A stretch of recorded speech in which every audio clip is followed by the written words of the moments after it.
They used to laugh at her in the break room. Whisper behind her back in the parking lot. Call her naive, foolish, a woman living in a fairy tale, all because she refused to stop praying over a situation everyone else had already declared impossible. Then the impossible happened anyway. And nobody was laughing after that. Her name was Denise Carpenter. 44 years old, a single mother working as a receptionist at a mid-sized manufacturing company outside Columbus, Ohio. Denise had raised her son, Marcus, mostly on her own since he was 4, working long hours, stretching every paycheck as far as it would go, and holding on to her faith the way some people hold on to a life raft in the middle of the ocean, because for Denise, that's exactly what it was. She wasn't loud about her faith. She didn't preach at people or push scripture into conversations where it didn't belong. But everyone at that office knew Denise was a praying woman. She kept a small worn Bible in her desk drawer. She said grace quietly before eating her lunch alone in the break room. And when things got hard, and things got very hard, Denise didn't hide the fact that she was trusting God to see her through it. Marcus was 16 when he was diagnosed with a rare kidney disease that doctors said would eventually require a transplant. The diagnosis alone was devastating enough, but what made it worse was the medical debt that came with it, debt that piled up faster than Denise's receptionist salary could ever hope to cover. Within a year, she was drowning, juggling collection calls, second mortgage paperwork, and a growing fear that she might lose the house Marcus had grown up in, all while trying to stay strong for a son who needed his mother's strength more than ever. She started praying about it at work. Not just at home, not just at church, but right there at her desk, during her lunch break, sometimes with her eyes closed for just a moment before she picked the phone back up to answer another call. A few coworkers noticed. And not all of them were kind about it. There was a woman named Patricia in accounting who made it a habit of rolling her eyes whenever Denise mentioned trusting God to work things out. "Denise, sweetheart, prayer isn't going to pay your mortgage," she said once, loud enough for half the office to hear. "You need a second job, not a prayer group." Another coworker, a younger man named Todd who worked in shipping, used to joke about it more directly. "Hey Denise, has God paid off any of those medical bills yet?" he'd say, laughing with a couple of guys standing nearby, the kind of laugh that wasn't really about humor at all. Denise never argued back. She never got defensive, never raised her voice, never tried to convince anyone of anything. She just kept doing what she had always done. She kept praying. Quietly, consistently, even when it felt like nobody around her believed it mattered, even when some days she wasn't entirely sure herself how things were going to work out. "Lord," she used to whisper during those lunch breaks, "I don't know how you're going to do this. I don't see a way. But I trust that you do. Please make a way for my son." The mocking got worse before it got better.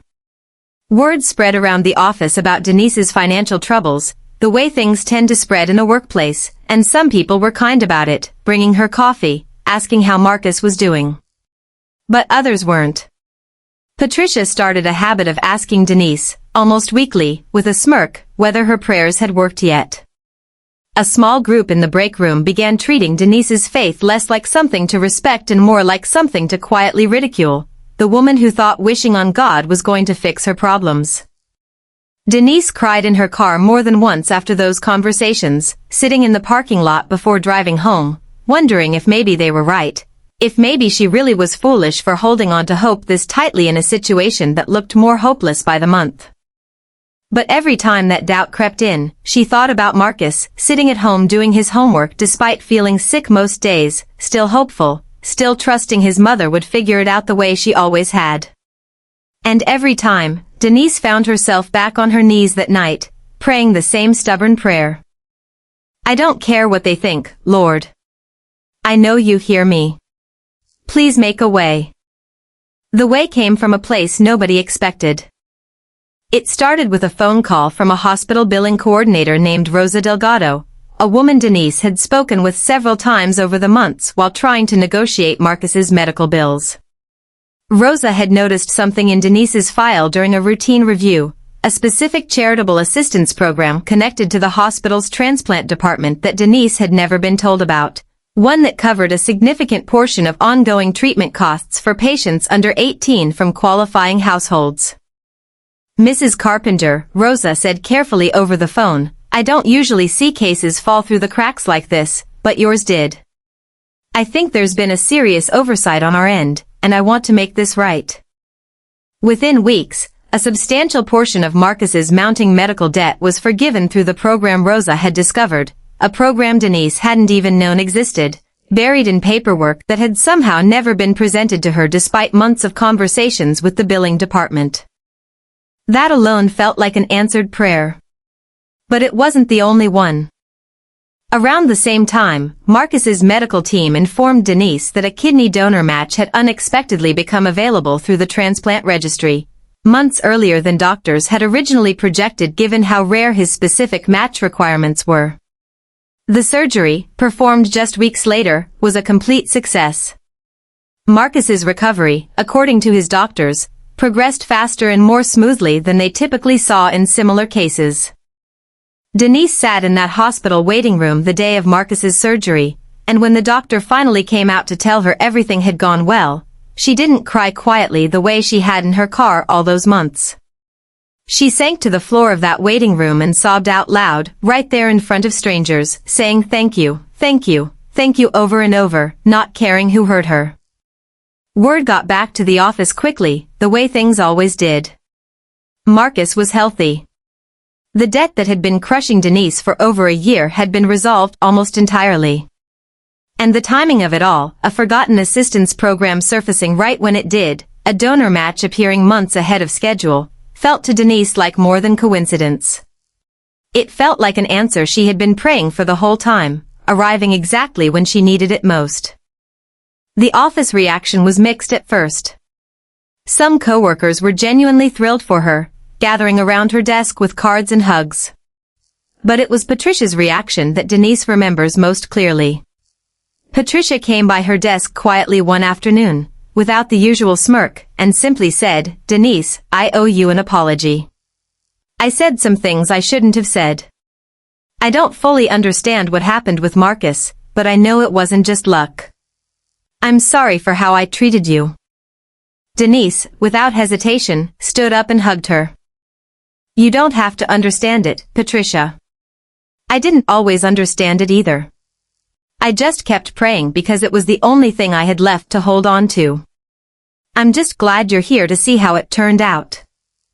Todd, the young man from shipping who used to joke about her prayers, came by a few days later too, more subdued than usual. "Hey Denise," he said, almost shy about it. "That thing with your son. That's kind of incredible, honestly. I don't know what to say about all that praying stuff anymore." Denise just smiled. "You don't have to say anything, Todd. Just know that God was listening the whole time, even when it looked like nothing was happening. Marcus is doing well today, years past that surgery, living a full and healthy life. Denise still works at that same company, still keeps that same worn Bible in her desk drawer, and still prays quietly during her lunch break, though the conversations around her have changed considerably since that season. A few of the coworkers who once mocked her faith now occasionally ask her to pray for their own struggles, quietly, sometimes almost embarrassed to be asking, but asking all the same. Denise never holds it against them. She says she understands why people struggle to believe in things they cannot see, especially in a world that often gives them plenty of reasons for doubt. "I wasn't upset with them for laughing," Denise says now, when she tells the story. "I understood it. Faith looks foolish to people until the moment it doesn't. I just kept praying because I wasn't trusting in what people thought of me. I was trusting in a God who had never let me down before, even when it looked like he might. If people around you are laughing at your faith right now, if you feel foolish for still believing, still praying, still hoping for something that looks completely impossible from where you're standing, please hear Denise's story and take heart. The mockery isn't the end of the story. It's often just the chapter right before the miracle. Keep praying quietly at your desk. Keep believing when nobody else does. God isn't intimidated by the people laughing at your faith, and He isn't limited by what looks impossible to everyone around you. Sometimes the miracle takes its time. But it's coming.